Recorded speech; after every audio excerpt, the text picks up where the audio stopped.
All right, everyone. The anti-Second Amendment movement continues to gain fervor in Virginia. A majority of counties there have now become Second Amendment sanctuaries, either on paper or in action.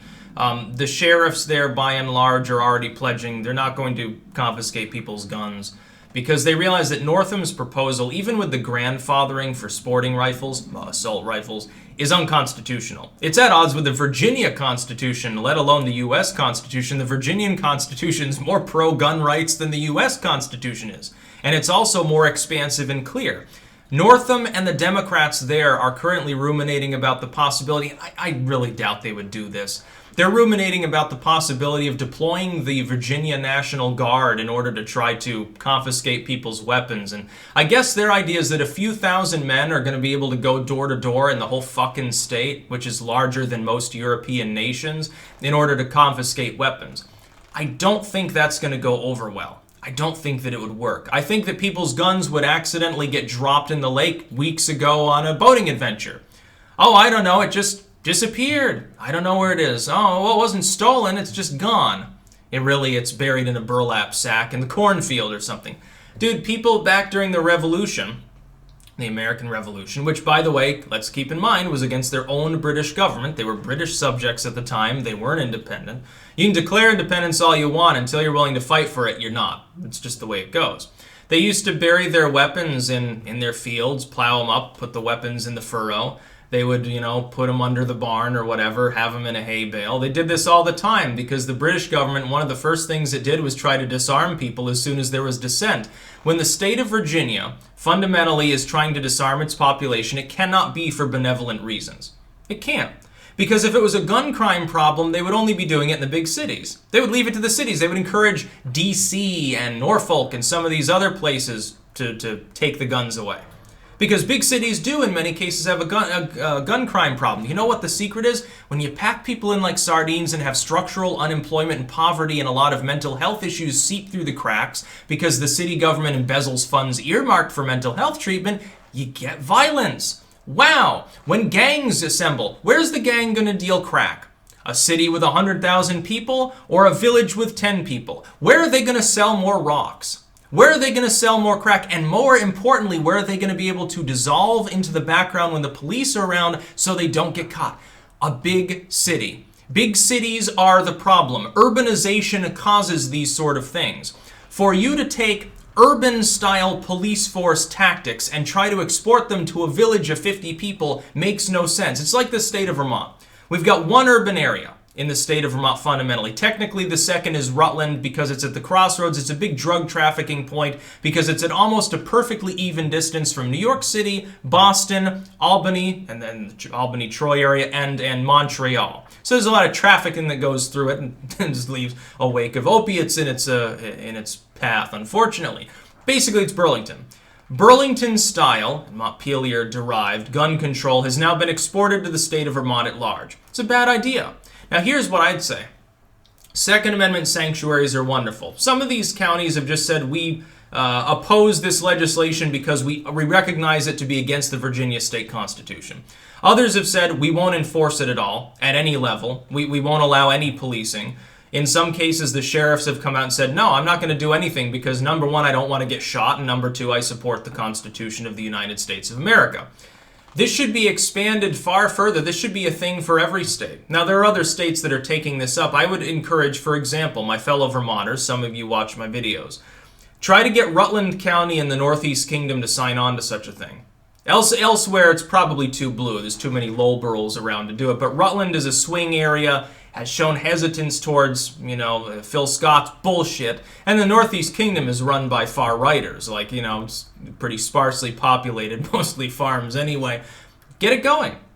Stir up a little bit of trouble. Make it clear the Vermont Constitution fundamentally guarantees the right of people to own firearms too. There's a reason we were the first constitutional carry state where the government didn't have any form of regulation for people carrying their rifles and pistols around openly or concealed. Because they can't. The Constitution of the state preempts any local or county jurisdictions that might do so. They can't do it. It's actually illegal. As long as the state laws, therefore, are tolerant, the jurisdictions, the municipalities can do very, very little. We should return to that. Make it clear the Vermont Constitution as well, not just the Virginia or Texas or some other constitutions, explicitly protects that right, and it does. We should get something going. If I was in Vermont, I'd probably be trying to organize something, but it's kind of hard from across the Atlantic. But thankfully, the internet exists, so I can tell other Vermonters that you should do it.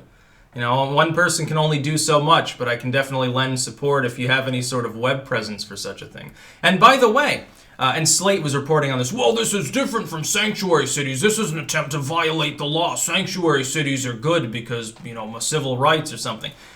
It doesn't violate the law.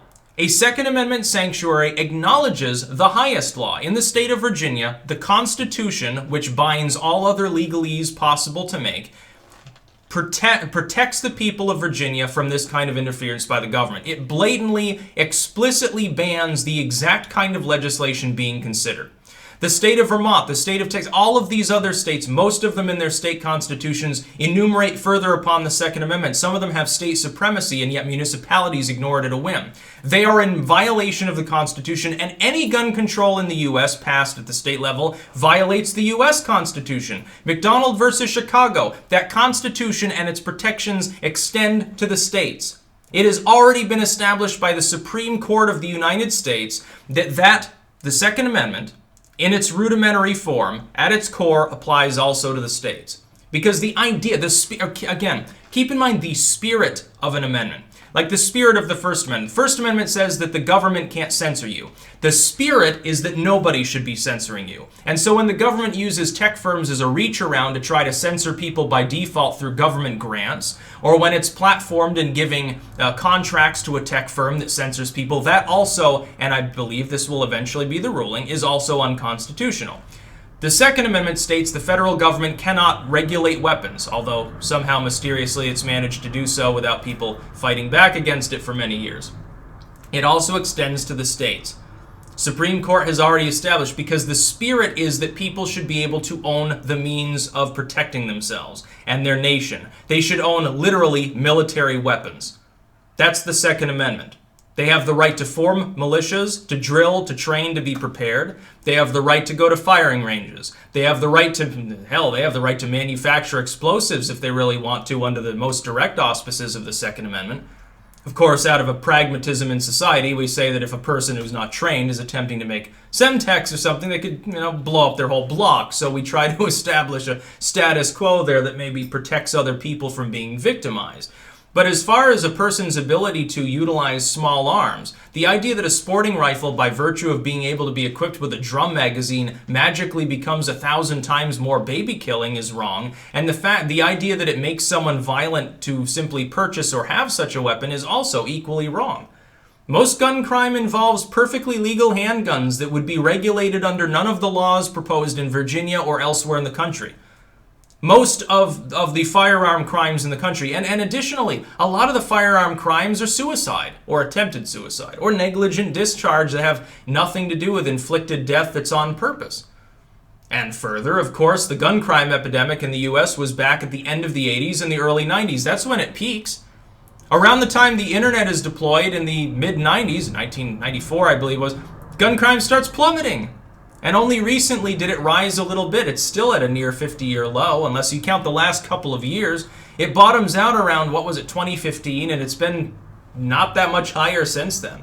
Gun crime is not a problem in the U.S. The real gun crime you have is, we have a depression problem. People off themselves. They prefer guns because it's quicker and easier, as opposed to taking a bath with the toaster. As opposed to hanging themselves, Robin Williams style. He saw his revenue from flubber dropping off. He had no other choice. They prefer that. Or gang violence. Well, you try to say that gangs aren't going to have guns because you regulated them more. Bullshit, dude. Yeah, I'm in the Crips. Here, I'm sorry, officer. I've got this gun. It's illegal under gun control now. So here, please buy it back from me. That's not going to happen, dude. You gotta be crazy. Your brain is worthless if you think that these things are true. That's about all. Peace out.